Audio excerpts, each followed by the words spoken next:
Hi guys, good morning. My name is Maurya Hanspal. Let's talk about markets. So usually people come to me and they ask that in this volatile environment, in this complex and dynamic market situation, where to invest into, how to create your own portfolio from a multi-asset perspective. And whenever we talk about creating a portfolio from a multi-asset perspective, we talk about three major asset classes: equities, fixed income, and alternatives. So how much and when to invest into equities, how much to go for the fixed income and the alternative component. So if we talk about the equity market, the stock market has been all-time high. The global stock markets have been really all-time high. Be it India, be it US, be it Europe. Nifty crossing the 24,000 levels.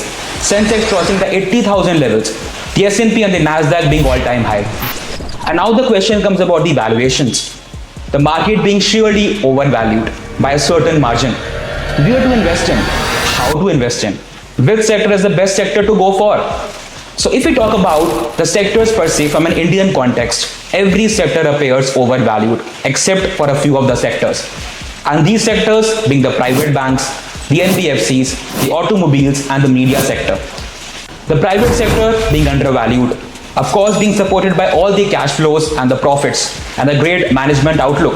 The private sector on a price to book value basis is currently trading at a 2.4x price to book value multiple.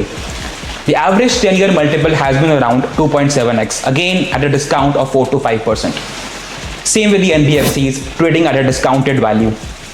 If we talk about the automobile sector, it's trading at a price to earning value multiple of 24x.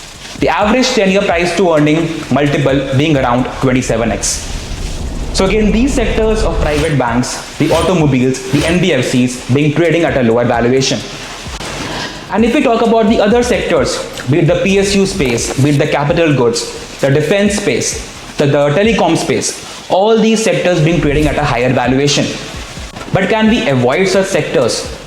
In such a market, the ideal rule or the ideal thumb of rule is to go for quality stocks, fundamentally strong stocks, having good cash flows and profitability and liquidity metrics, activity ratios, good capital structure, strong management. All those kinds of management commentary must be too strong for these companies.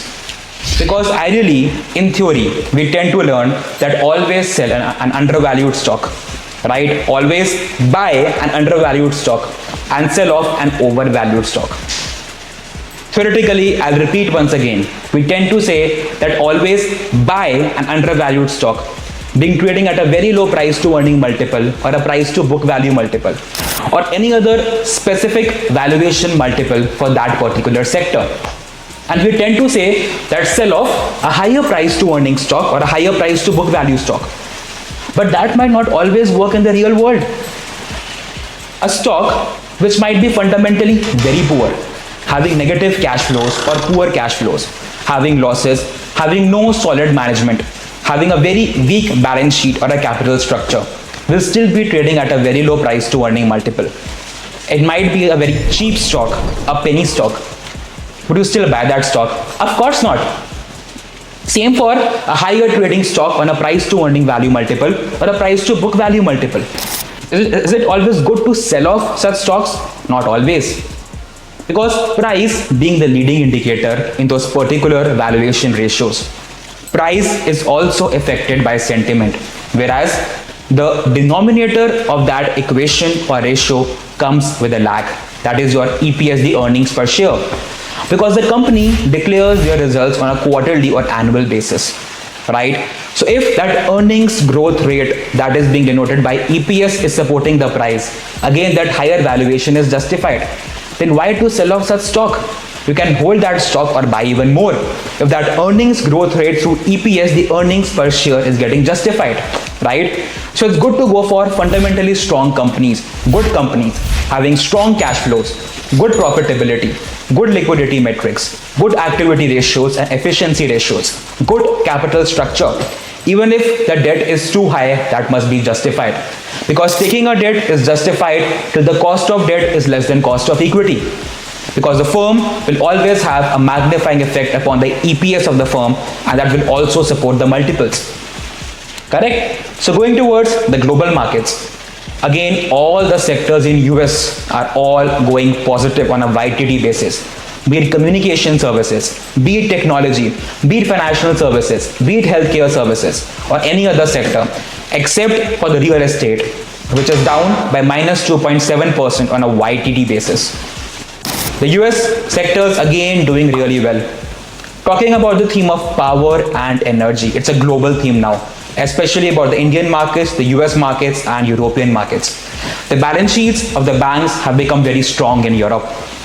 And one thing also we can realize is that now the global markets have started to decouple from each other. But a point has to come when all the markets have to come together and mean reversion has to take place. But when? That's still a question. Because earlier what used to happen, the banks used to follow the Fed on reducing the interest rates because inflation is again a question. We recently saw inflation rising back, right, crossing that 5% mark again in India. But the rate of inflation has been lowering down in Europe. The same has been the case in US. But the quantum of reduction in inflation has been much more in Europe as compared to US. And as a result, the ECB reduced the interest rates in Europe and didn't follow the Fed. Economies have started to decouple, right? Some economies were increasing the interest rates in the previous year, whereas some economies like China were reducing the interest rates to stimulate demand, to stimulate economy and prosperity. So coming to China, the portfolio managers and fund managers have started to divert their positions from other emerging markets like India, Indonesia, Taiwan, Vietnam, Malaysia into this market like China, because again the multiples being sheerly low, price to earning, price to book value, everything has been sheerly low because the market has recently collapsed like over this past 2 or 3 years. Again, the market will take time, but when the China bounces back, so that will be tremendous. Coming to Japanese market, we all witnessed a 38-year all-time high, and the Japanese for the first time came out of their yield control policy. The market with the negative interest rates came to somewhat positive territory, closer to 1%. But again, the currency being too low, of course, good for exports. But still, the people are skeptical to invest into the Japanese markets because of a low base currency. Because the carry yield, the carry spread is ultimately not good to go in case of Japan because the yields being very low. So this arbitrage trade in case of carry spread is not feasible in case of Japanese markets. So this is about my equity view. Coming to fixed income. So where to go for the fixed income markets? Ideally, when interest rates tend to go up, we follow to go towards a short duration investment strategy. We tend to purchase short duration fixed income instruments. And when the interest rates are bound to go down, we tend to purchase long duration fixed income instruments. So coming back to my topic of decoupling once again. Earlier, fixed income had a negative correlation with equities and good to accompany with the equity component of the portfolio. But after COVID, we have seen a positive correlation in fixed income and equity. So ranging between 0.4 and 0.6. Till what time this can sustain? In fixed income markets, going towards a long duration investment fixed income strategy can be a good one. But again, we all are confused that when will the rate of interest come down? Will the Fed reduce the interest rates in September, early December, or early January 2025? Again, that's a question because inflation needs to be tackled. So in this case, when there is a huge confusion that whether the interest rates will come down, be stagnant, or somewhat go up, going towards a barbell approach, right? Having both short duration fixed income instruments and long duration fixed income instruments can be a good one. Or having a combination of intermediate fixed income instruments can help you approach both the downside as well as the upside. So that can be one such thing. Question comes whether to go for an HY high yield fixed income instrument or an IG investment grade fixed income strategy. As per different market models, we have seen the yields converging for this HY and the IG universe. But on a medium term basis or a temporary basis, going for high yield makes sense because these are fundamentally and technically strong and being less volatile than the equity markets, yielding around 8 to 10% return.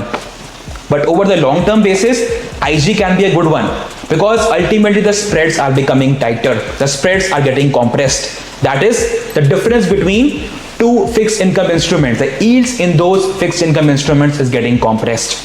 And that indicates strong fundamentals and technicals, but also indicates the demand for the high yielding asset coming down. Because currently we can say the yield spread is rising, it's expanding, being emerging from a negative territory to a positive territory, and the corporate spreads are comprising. The yield spread being expanding is a good signal for the economy because it's taking the difference in yield of a longer duration and a shorter duration treasury bill. Though the yield curve still being inverted, but that magnitude of negativity is coming down. So that is why I say the yield curve or the yield spread is expanding. But the corporate spread, though it is still on a wider stage, but it is contracting by a smaller margin because it takes the difference between the yield of a corporate bond and the yield on a treasury bond. So that is something we need to take into consideration. Selling off or shorting the 0 to 3 year fixed income instruments, right, in the portfolios has been a strategy. Because the 0 to 3 years maturity instruments will give you carry but not total return, right? So that is the thing. But if you want total return and carry both, going for a longer duration strategies of at least more than 3.5 to 4 years can be a good one, right? Because the financial spreads being more than the industrial spreads and yield curve being still inverted. Going towards a duration time spread duration strategy, going long and overweight on a DTS, that is a duration time duration spread strategy, and going short on a spread duration.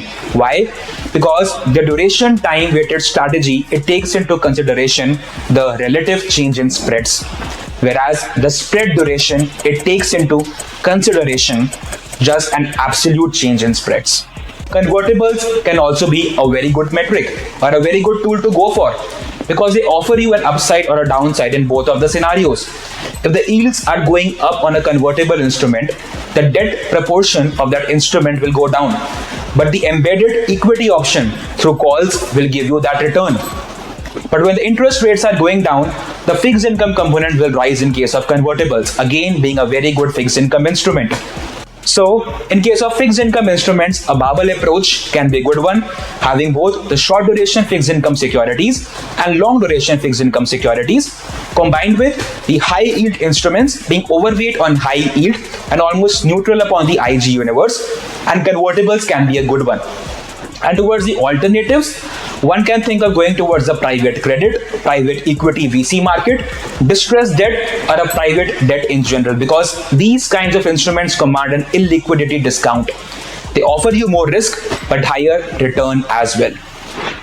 And going towards the currency side, the USD or the USD is denying to go down.